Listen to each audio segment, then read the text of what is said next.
Wonderful. Well, thanks so much, everyone, for joining us. Apologies for the delay. We had some technical difficulties. But good evening. Thank you again for joining us for this very important conversation about ensuring protections for pregnant workers in our state. My name is Feroza Freeland. I'm a policy associate with A Better Balance in our regional Southern office based in Nashville, and I'll be moderating our discussion tonight. So first, I just want to thank all of our wonderful panelists for taking the time to join us this evening. I know it's a very busy time, and we're so grateful to y'all for spending your time with us tonight. And a huge thank you to our partners at SisterReach for co-hosting this event with us. So just wanted to give a short bit of background before we jump into the conversation. So thanks to the Tennessee Pregnant Workers Fairness Act, effective October 1st, pregnant workers in Tennessee now have a clear right to reasonable accommodations to stay healthy on the job. And these protections come at a really critical time when many pregnant workers are struggling to navigate working and supporting their families while also staying safe and healthy. And reasonable accommodations can also be one part of the solution to our state's shameful racial disparities in maternal and infant health outcomes. And for those who aren't familiar, Black women in Tennessee are nearly twice as likely as white women to die during or after childbirth, and Black infants in our state are nearly twice as likely as white infants to lose their lives before reaching the age of 1. So clearly, further action is needed to ensure that all pregnant individuals and families in Tennessee can truly thrive. And so I'm so excited to dig into that conversation tonight with our wonderful panelists. So I'm going to go ahead and introduce our 4 wonderful panelists briefly, and then we will get started with our discussion. So first, we have Cherise Scott, who has served in the reproductive justice movement for 15 years and is the founder and CEO of SisterReach, located in Memphis, Tennessee. Some of SisterReach's work under her leadership includes their 2015 research report on the need for comprehensive sexuality education for Southern youth of color, their pro-woman billboard campaign, and their faith and advocacy training curricula, which trains people working at the intersection of faith, social justice, and religion using the reproductive justice lens. Cherise and the work of SisterReach has been featured in O Magazine, Essence Magazine, in the 2019 documentary Personhood, Policing Pregnant Women in America, and in Believe Me, How Trusting Women Can Change the World. Cherise is an ordained minister, mother, singer and songwriter, poet, and national speaker on reproductive justice and other human rights violations experienced by vulnerable Tennesseans. Next, we have Elizabeth Gedmark, who joined A Better Balance in 2011 and currently serves as vice president. Since A Better Balance's Southern office based in Nashville, Tennessee was launched in 2014, Elizabeth has leveraged the power of the law to help families in the South suffering from discrimination at work and to advance more family-friendly laws and policies. Elizabeth is a co-author of the book Babygate: How to Survive Pregnancy and Parenting in the Workplace. Elizabeth has previously served on IWPR's Status of Women in the South Advisory Committee and on the Nashville Mayor's Council on Gender Equity. She has a JD from the New York University School of Law and a BA from Wake Forest University. Elizabeth was born and raised in Louisville, Kentucky. Next, we have Maya Peake, who has over 10 years of experience in public health, particularly involving reproductive health and justice. She is the founder of Peake Wellness, a private doula service in Memphis, Tennessee, that seeks to improve pregnancy, birthing, and maternity care processes through customized services that uniquely meet the needs of pregnant people. Affectionately known as Maya, she earned degrees in psychology and women's studies from Georgia State University and a master's in public health and health policy from Meharry Medical College. Maya is certified by the Doula Training and Certification Organization, DONA International, and is a returned Peace Corps volunteer. As a native of Memphis and a full spectrum doula, Maya considers her mission in life to bring the conversation of injustice and health disparities that Black women face to the forefront of all conversations and to be part of the solution. And last but certainly not least, we have Angela Ina, MPH, who is the co-founder and executive director of the Black Mamas Matter Alliance, where she works to convene Black maternal health professionals and community-based organizations to develop trainings, programs, quality improvement initiatives, research projects, and Black feminist advocacy strategies to advance holistic maternity service provision, policy, and systems change. She has over 14 years of public health experience, including serving as a public health analyst, health communications specialist, and a public health prevention service fellow at the CDC for over 5 years. And she holds a Master of Public Health degree in International and Women's Health from Morehouse School of Medicine and a Bachelor of Science degree from Georgia State University in Psychology and African American Studies. Angela's expertise and perspectives have been featured in various national media outlets. She was recognized as a 2020 WebMD Health Hero and highlighted as an advocate for Black maternal health in Time magazine. So again, thank you so much. I'm so thrilled to be here with so many wonderful leaders in this field.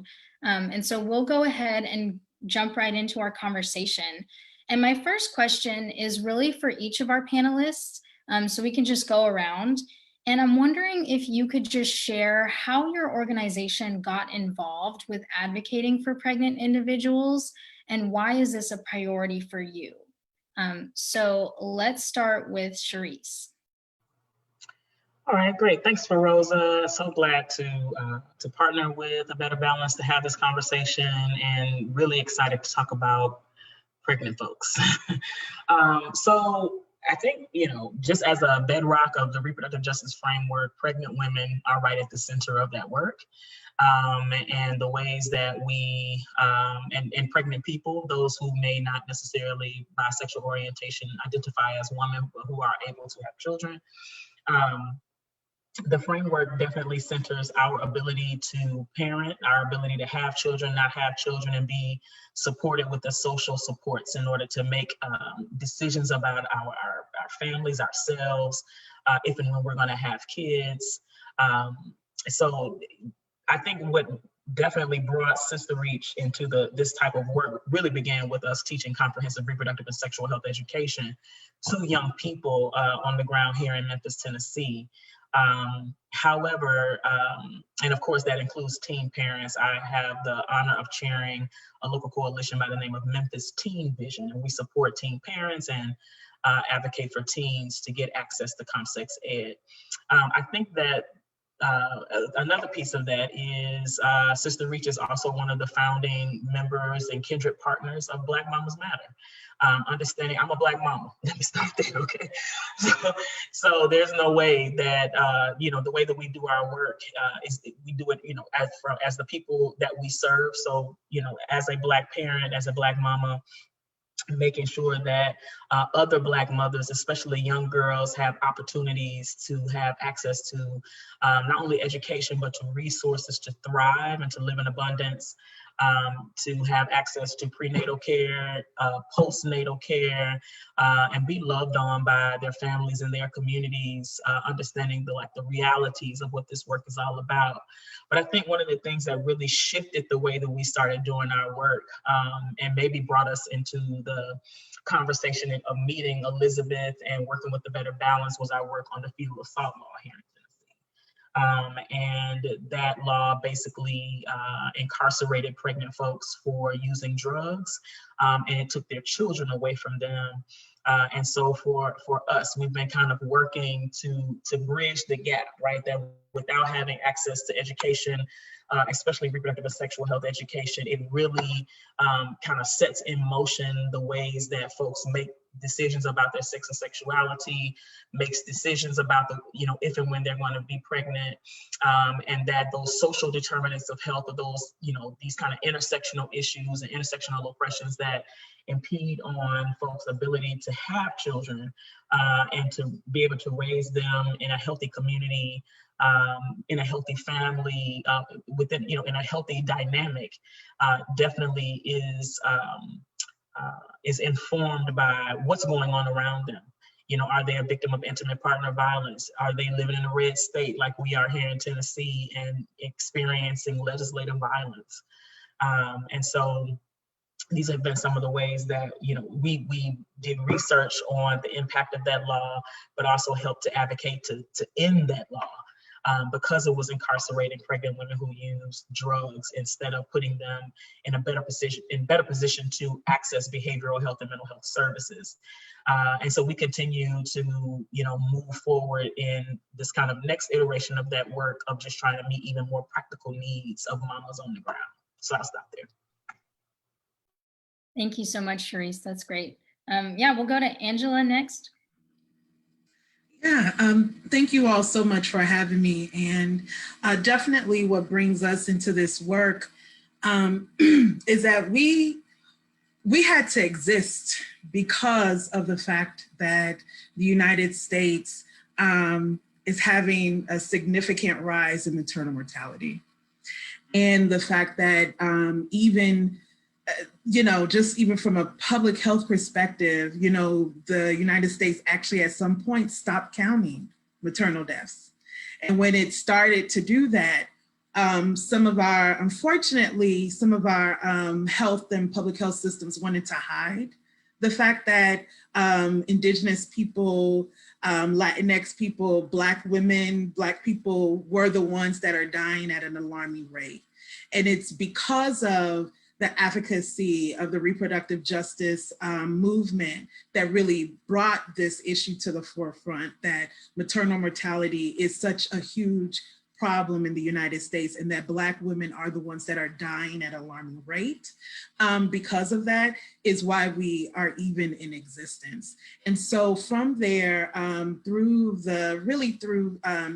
a partnership between the Center for Reproductive Rights and Sister Song, that felt that we needed to convene people from across the country who are doing anything related to maternal health, but who understood that we need to do this from a reproductive justice perspective, from a human rights perspective, to really come together and figure out what are the issues, what are the gaps, what is happening to Black folks during the pregnancy process when they're navigating the healthcare system, and just learning and figuring out the fact that there was no national organization just strictly dedicated to maternal health and addressing this issue. And so from that, we were birthed out of that.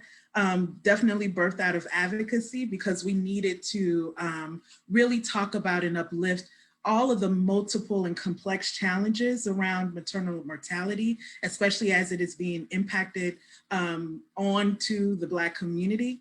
And most importantly, not that we always do things in a reactionary way and only focus on the doom and gloom of statistics, but we reorient this public health crisis to say that what we're going to center are the solutions, and the solutions that are rooted in Black women's scholarship, Black women's advocacy, Black women's work, and the fact that we've been doing maternity care work in this country since its inception, right?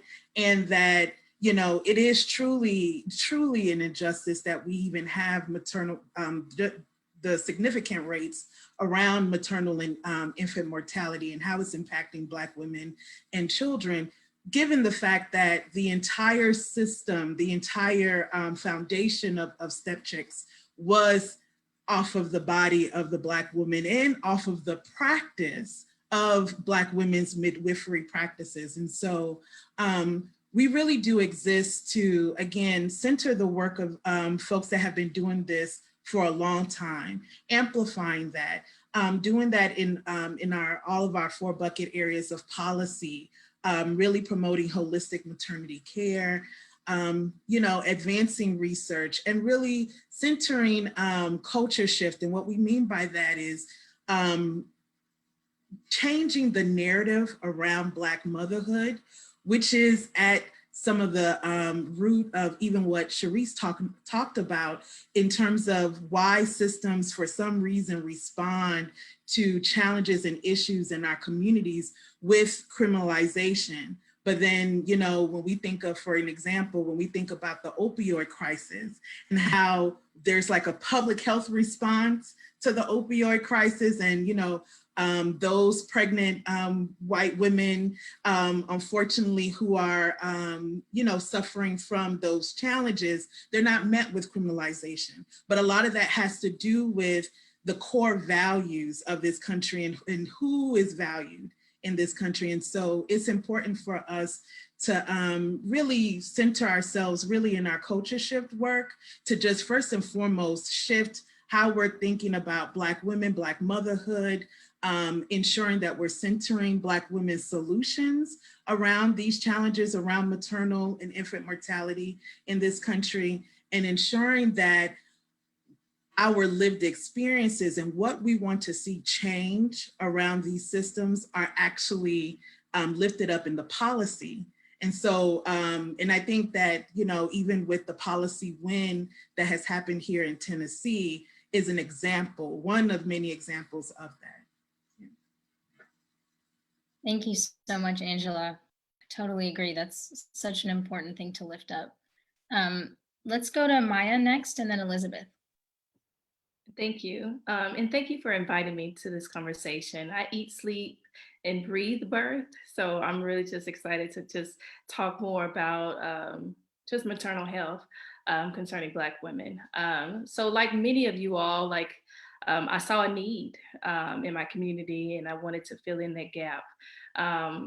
3 years ago, I moved to Memphis, Tennessee, and at that time, it was only one Black doula, Terry Lee Johnson, and which was very surprising because Memphis, Tennessee is a city that's 70% Black.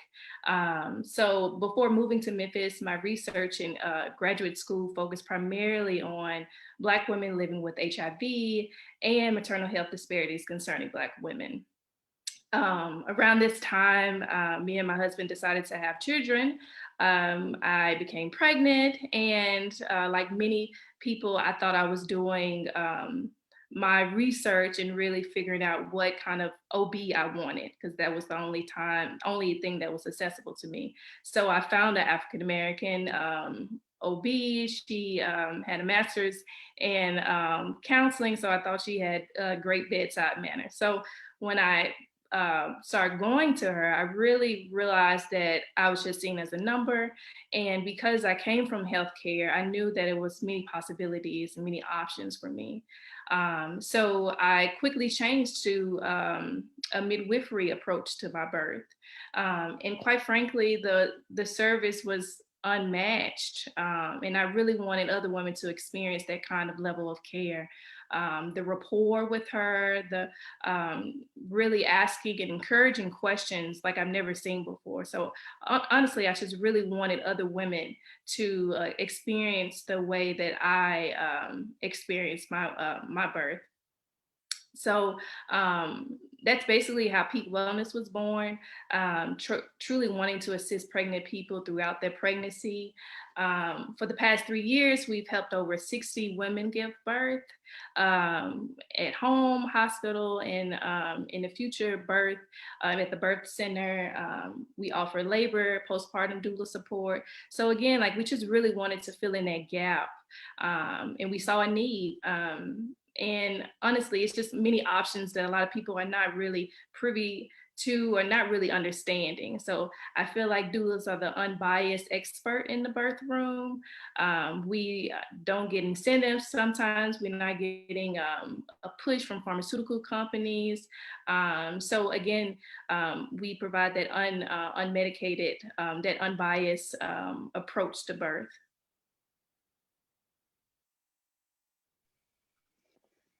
Hi. So I will also start by thanking our co-hosts at SisterReach, as well as the other amazing panelists, our partners at BMMA, Angela and Maya, it's so nice to meet you. And I am just listening to you all speak and knowing about your biographies from before. I'm really honored to join the virtual stage with you all. It's just so amazing, all the work that you've done. And I could not be more excited about the conversation. To answer the question, a better balance, and for those of you who don't know us very well, so we use the power of the law to advance justice for workers so that they can care for themselves and their loved ones without jeopardizing their economic security. And we do nationwide work with we have 4 regional offices. We're headquartered in New York City. Our Southern office is based here in Nashville. And then we have a DC office and a Colorado office. And we first started advocating for pregnant workers around the issue that the Pregnant Workers Fairness Act in Tennessee addresses back in 2011. We have a free and confidential legal helpline for workers. And we were hearing the same thing over and over again from workers, mostly low-wage workers, women of color, those who are in physically demanding jobs who were denied a water bottle or a stool to sit on the job. They were not given a temporary reprieve from heavy lifting.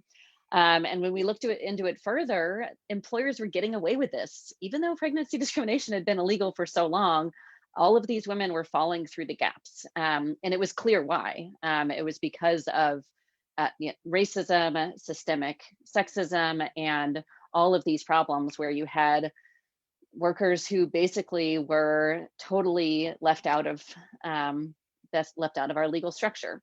So we really prioritize that issue, looking not only at the health effects that all these wonderful panelists can talk about much better than I could, but the economic effects were just astounding. We were hearing from women who were on the verge of homelessness when they had a baby, or who lost their health benefits, including their health insurance, so then either had to switch providers, which you all know how dangerous that can be, or their whole families would then lose health benefits. So it was clear that this was really economically holding women and families back, and it was holding back vulnerable populations who were already facing so many barriers. And this was just clearly one of those barriers, so that people were not able to succeed in the workplace the way that they should be able to. And now it's many, many years later, but there's 30 states and 5 cities that do have these protections on the books, where now there are certain employers who have to provide reasonable accommodations like they do in Tennessee. So we are proud of that progress, but also always recognizing that there is so much more to go, and thinking about where it first came from, which is from our clients, our formal clients, and the people who called our helpline with these problems, and the fact that it still is continuing even in 2020. Thank you so much. And actually, that's a good piggyback to our next question. Just for folks who aren't familiar, Elizabeth, could you share a little bit more about the newly enacted Tennessee Pregnant Workers Fairness Act and explain what protections the law provides? And I know we have a lot of Memphis folks watching, so this law very much has its roots in Memphis as well. Yeah, so, and I'll start with that actually, which is that the issue was really brought front and center in a lot of ways in Tennessee, because there was an article of Tasha Morrell and several of her coworkers who very tragically had miscarriages. They were denied accommodations on the job, and you could just see, and they told their stories so bravely in heart-wrenching details. And Tasha Morrell she's a former client, and she still is doing that. She's still telling her story to this day very powerfully. So that was one of the things that really did push for change here in Tennessee, but it took 6 years. And thank you to our partners from SisterReach and so many other partners, and Black Mamas Matter Alliance. Now you all are doing so much on the federal efforts, which is just amazing, and we're so grateful for that. So the new law, which is now in effect, called the Tennessee Pregnant Workers Fairness Act, it applies if your employer has 15 or more employees.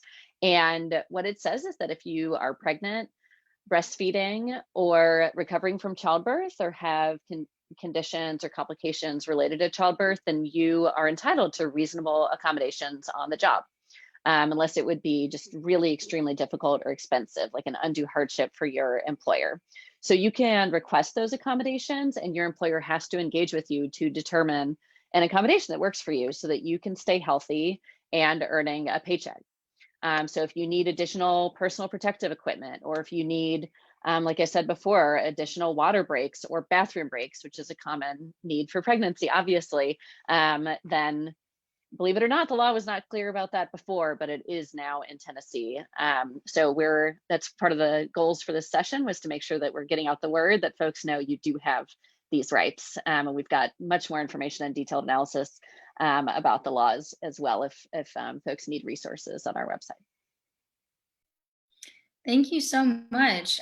So now I want to go back to Sharice. So, we know that the Tennessee Pregnant Workers Fairness Act was a very important step forward, but we also know there's a lot more work to be done to make sure that all pregnant people and parents in our state can truly thrive. And so I wanted to ask you, Sharice, what are some other steps that you think that our state should take?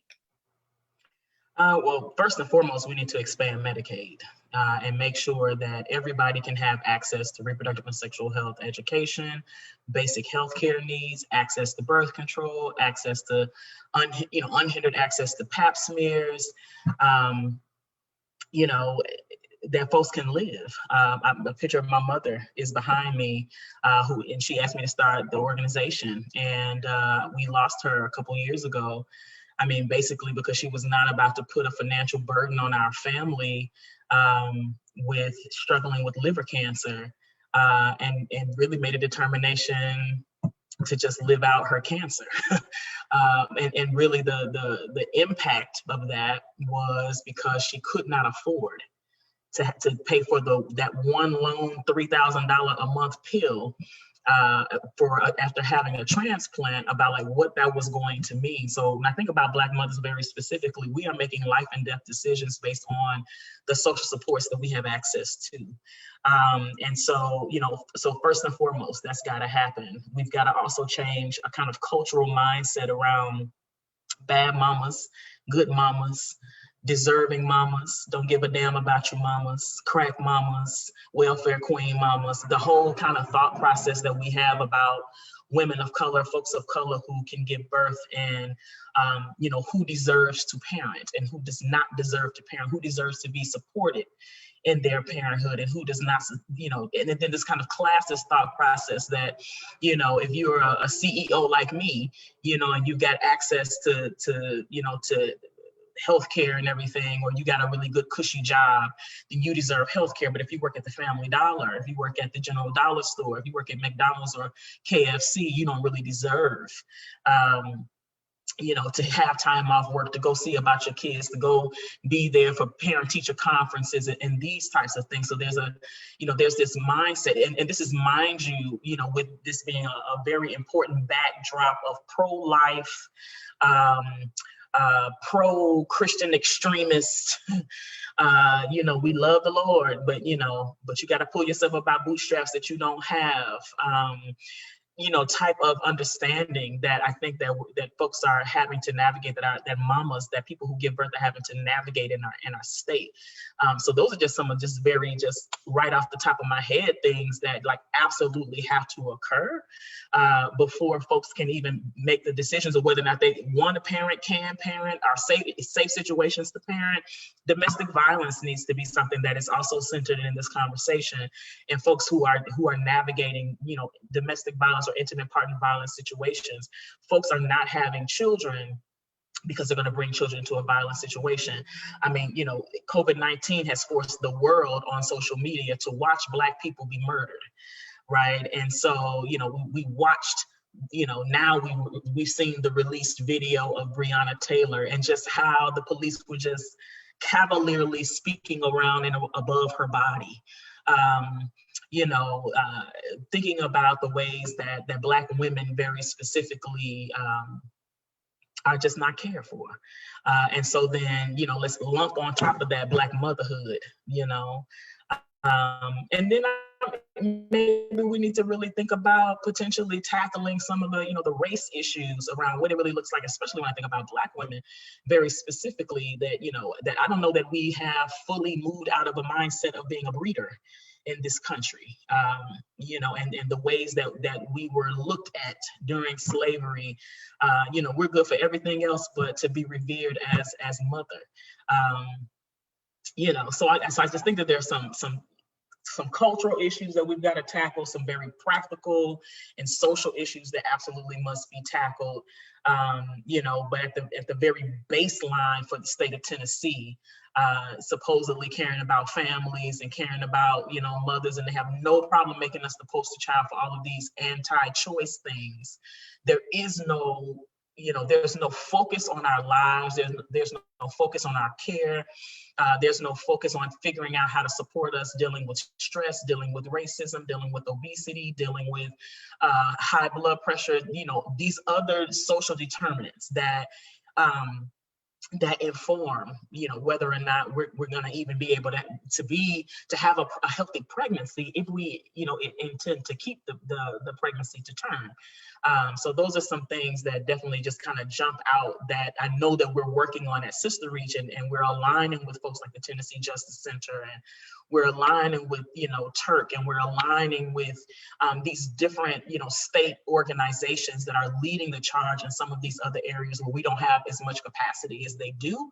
But we understand that that reproductive justice is, you know, this person sitting in the middle of this, you know, of their lives, and all of these other things happening around them that impact whether they live or die.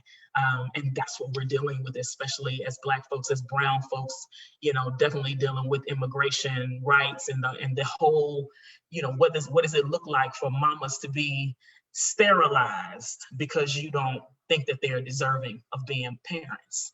And yet, you know, trying to make America great again. I don't want to get in trouble, but I'm saying, what are we doing, right? So I'll stop there because y'all know I can do that all night after food. So. Thank you, Sharice. Thank you so much. No, that was very powerful. Thank you. And so I want to go to Angela now, a sort of a similar question, but, you know, can you discuss about how legislation like the Tennessee Pregnant Workers Fairness Act addresses Black maternal health concerns? And then also, how does this fit into the larger set of policies that BMMA is advocating for, like, for example, the federal Momnibus bill? Absolutely. First and foremost, just a shade to everything that Sharice said and described, because that is reproductive justice. That is everything, you know, when we say the multi-layered intersectional experiences of Black pregnant people and parents and those that are Black and wanting to give birth or wanting to terminate, you know, all of those issues are very important. And so even thinking about, so taking it even a step further, thinking about this bill that was passed in Tennessee, I would actually say that more work has to be done around this, around just monitoring this policy, right? So, you know, definitely, like, you know, you all at A Better Balance, you know, not only there's a lot more work to be done to first and foremost spread the news across the state that, you know, this bill has been implemented, because as Sharice described, you know, when you think about the everyday experiences of Black and brown people who are pregnant or parenting, especially folks in low-wage jobs, they don't always know all of their rights. They're not always fully equipped to advocate for themselves on the job, especially when, you know, they have to have that job to feed themselves, to feed their family. They're the breadwinners of their family. And so thinking about ways in which, you know, there can be further partnerships with more on the ground organizations like SisterReach and others in the state of Tennessee to further think about other advocacy campaigns and getting the everyday person engaged around this piece of legislation, because this is part of movement building, right? And to further spread the good news of what we can be doing when people work together and think about ways in which we can actually implement a reproductive justice focused piece of legislation at the state level.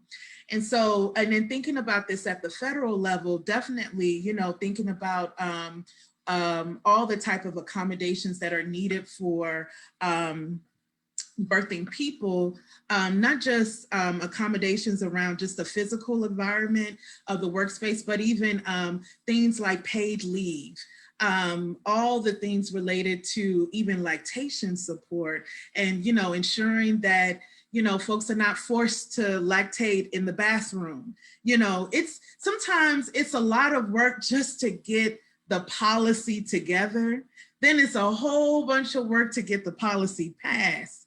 And then sometimes we think we've accomplished something once it's passed. We did. And because it's a lot of work.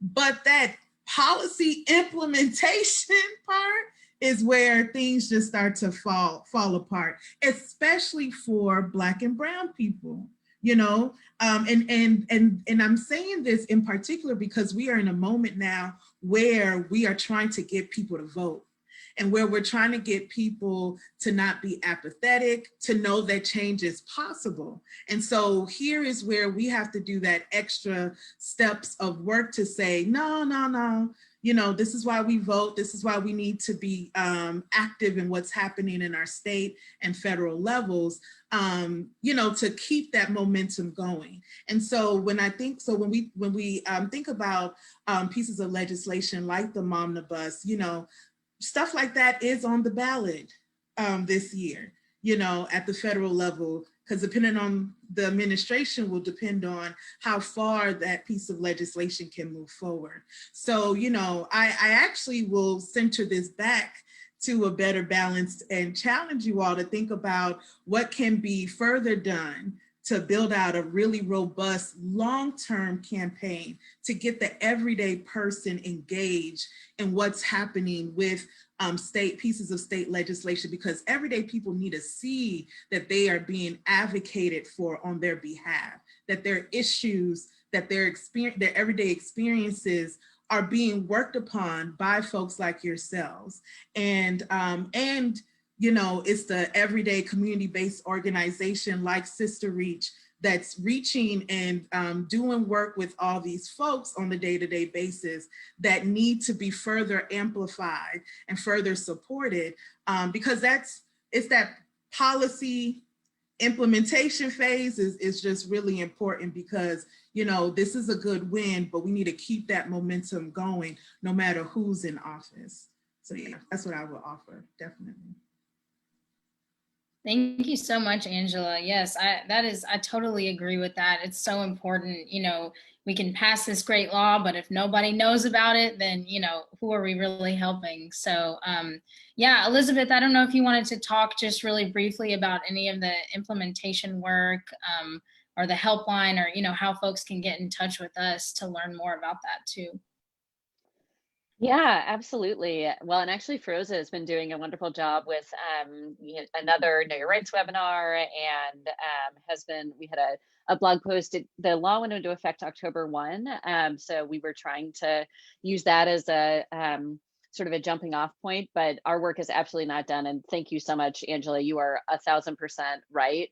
And so that folks watching know, we do have our legal helpline for if you experience this problem.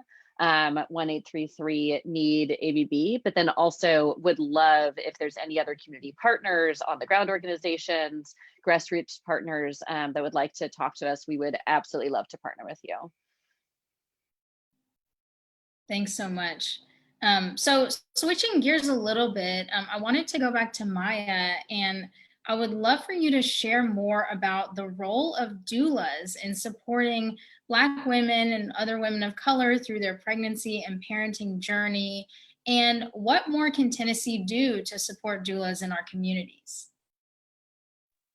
I definitely agree with Medicaid expansion. I think that's a big thing. I know, like, a lot of states like New York and California have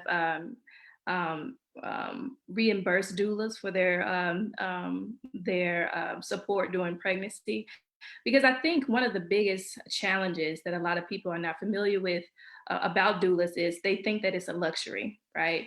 And I would argue that it's more than ever, especially during COVID, essential, especially since hospitals have restricted their visitation. At the beginning of COVID, a lot of the hospitals weren't letting anyone come in but the pregnant person.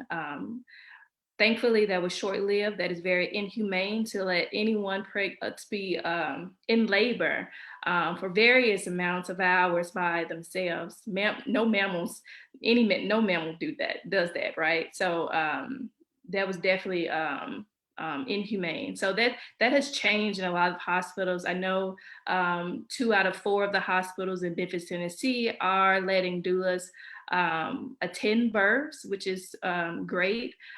So again, like I said in the beginning, doulas are sometimes the unbiased expert in the room. We're there to really support the needs and the want of the pregnant person. And also, even before labor, I would argue that they help pregnant people navigate the healthcare system, right? So sometimes doulas have that connection with other birth workers, other midwives and OBs. We know the stats of hospitals that you necessarily can't find on the website, right? So again, like, we help take that burden away from a lot of pregnant people during trying to figure out what works best for them. One of the biggest challenges that I see in Memphis, Tennessee is finding a supportive provider that's really support your needs and wants, right? So a lot of the hospitals, a lot of the OBs that specialize in certain things like breaches, or will let you labor with with less medical interventions. They're at mostly affluent hospitals. Those buses don't run there.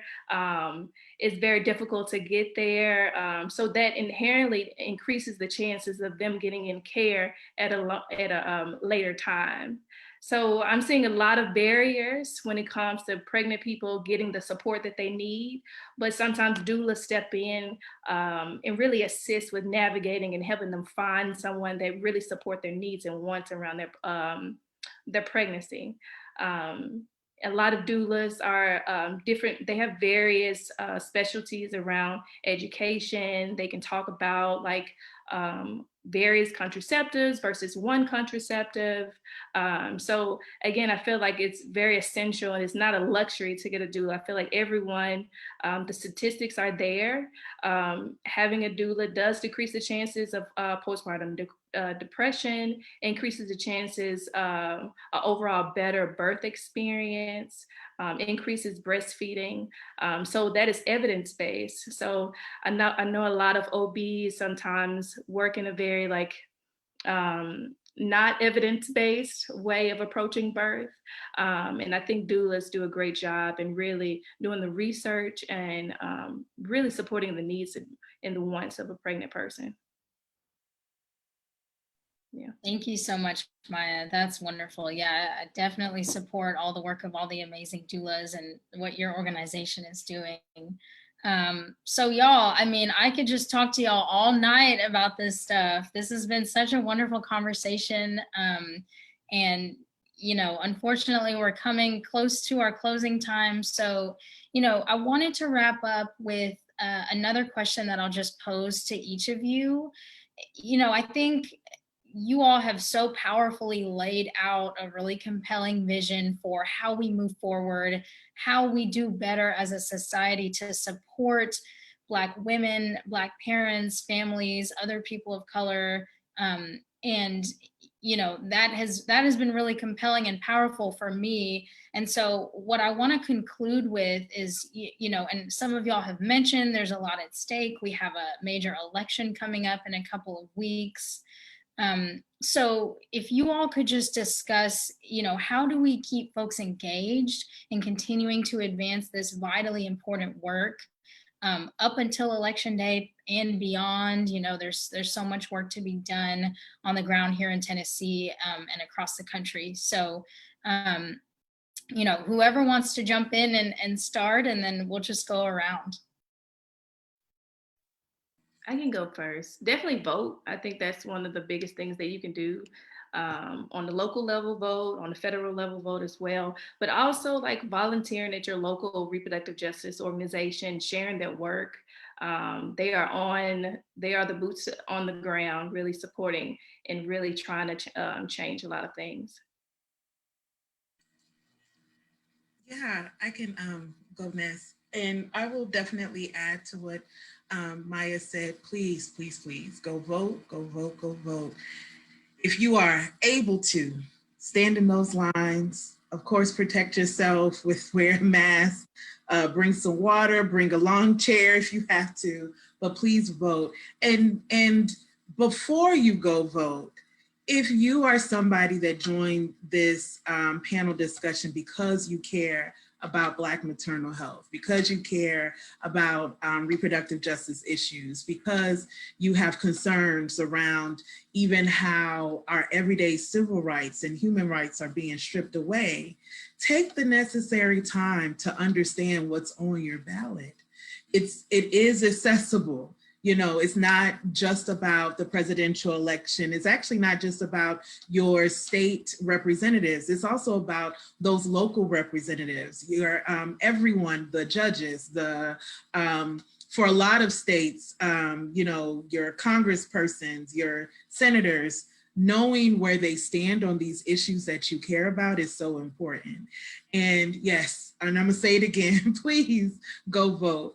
And beyond that, for those that may not be able to volunteer your time or things of that nature, you can support a lot of the local level doulas like Maya, the community-based organizations like SisterReach, by donating, you know, and really finding other ways to support the work that they do, whether it's promoting some of the stuff that they're doing to other folks in your other networks, because the more support that we can get and the more that we put out there about the good work that Black women are doing in our communities, the more we can continue to chip away at all of these negative and harmful and yes, violent stereotypes that show up in legislative decision making, show up unfortunately in the hospital systems and how they treat us. And so continue to take the lead of Black women. Trust Black women. Trust Black women. We know what's best for our communities. We know the solutions. We have the solutions. And so regardless of the outcome of these elections, always look to Black women for solutions, because we are out here changing the world. We got the answers. So, yes. Yes, to all of what's been said thus far. And, you know, I think I want to really impress upon folks to vote your values, you know, and not the values that meet the status quo and make you not get in trouble with your pastor. I'm talking about the decisions that you are making when nobody else knows that you're making them, right? That it's really like it's too much at stake at this point. We have lived through 4 years and some of us did not make it. Folks, just in the last 4 years, we've lost thousands of people, thousands of mothers, thousands of pregnant people, folks whose backs have been up against the wall because of very basic human rights issues, and not having access to birth control, not having access to prenatal care, not having access to a doctor that doesn't shame you and make you feel like you are nothing. That we have an amazing opportunity, not only with this presidential election, but with the elections that will follow it. That this is why it's so important for us to be knowledgeable and active on the ground and understanding like what's happening with the school board, what's going on with city council, who is our mayor, you know, how are they allowing city contracts to come into our city, and we all need jobs. And I definitely want to shout out the mothers that were working for XPO Logistics here in Memphis, Tennessee, some were ill. There was a person who died, and the workers were expected to step over her body and continue to work. These decisions are being made on the mayoral level, that local level. These decisions are being made, by our city council, by our county commissioners. These decisions, thinking about what does it mean to put mothers in prison. It's time to really be thinking about who is the DA and how is the DA representing not only, putting bad folks in prison, but putting sick folks in prison. Right? It's time to really start thinking about and really getting invested. And I would encourage, one of the things that we do as a activist practice in the reproductive justice movement is share our story. I've been sharing my story and how I got into this movement, and then the things that impacted my life around having my son, and how that brought me into this movement for 15 years.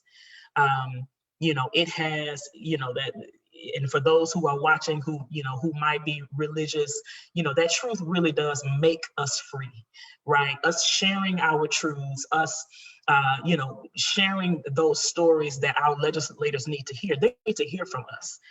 No longer we appreciate a better balance, but imagine if Elizabeth's team could take mothers with them and talk to legislators on the Hill about the things that are impacting us on a daily basis, right? And for those who have been so brave to do that right now, so far, we applaud you, but we've got to be even more invested because the stakes are even higher than they used to be. And so I definitely would say that we definitely need more people on the Hill. SisterReach, every year we do Black Folks Day on the Hill. We'll be doing it again in February of next year, even though we're probably going to have to do it virtually. We ask for folks to join us because we understand, we recognize that there's so many times that folks maybe don't know how to access your elected official. We will help you with that. And we want to make sure that your legislators are hearing from you, not necessarily even just us on your behalf, but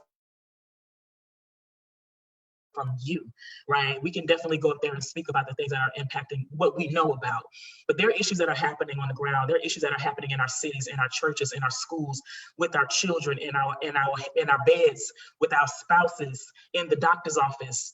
There is a lot of, there is discrimination, there is coercion happening that nobody really knows about because we are afraid to share. So I definitely would encourage folks to share your stories as you feel safe. And as you feel supported. And we're definitely here as a resource, and also to continue to support the work of like Peake Wellness. I think that one of the best things that Maya said is it's not a luxury, and it is folks like Maya's group on the ground. Is their reasonable service. They want to help. We want to reduce preeclampsia. We want to help reduce low birth weight. We want to help to reduce these types of scenarios, and folks are working to make these things affordable, accessible, and even free. So we definitely want to send the word out to definitely our folks, our pregnant folks in Memphis, that there are folks on the ground who are thinking about you, and know that 1 in 3 Memphians live in poverty. So we know you can't afford many services, right? So we want to make sure that we're making these services as available and accessible as we can. So, so thank you. That's it. Well, I also agree with everyone, and I'll go back to where I started, which is that I really am truly honored to be joining the virtual stage with you all. That was so well said. And I completely agree with what you all were talking about. And it's not even adding, but I would amplify what you had talked about, Angela, in terms of know your rights, whether that's in healthcare or the workplace or in other areas. You are the person, going back to what Sharice said about joining us on the Hill, talking to your legislator. Honestly, you are who the legislators need to hear from. And it goes back to centering women of color, centering Black women and their leadership and their experiences. The real experts are the cashier, the nurse, the childcare worker. That's who they need to hear from, not from lawyers like me. And if we can get those voices and elevate them, then that's what is really going to make change and make a big difference. And the last thing I would say is if you are coming to this space new to reproductive justice, then do your homework. Please learn about these amazing organizations, learn about the history of a movement founded by women of color. It is just absolutely wonderful. So I really hope that if you're thinking you're not as familiar with that, then please do that homework and follow all of these amazing groups that you're seeing here. Thank you so much for joining. Yes, thank you all so much again, Sharice, Angela, Maya, and Elizabeth. This has been very uplifting. I feel energized after this conversation with y'all. So thank you again so much for taking the time to talk with us. Thank you so much to everyone out there who is watching. This video should be available on Facebook afterwards if folks want to follow up. So yeah, please be in touch with us. And we look forward to continuing this work. It is so important. And we're going to keep moving forward. So thanks so much, everyone. Have a wonderful evening. Thanks for Rosa for Thanks for moderating. Was great. Thank you. Thank you. Thank you, Bye-bye. everyone. Thanks, everyone. Bye. Bye. Thanks, y'all.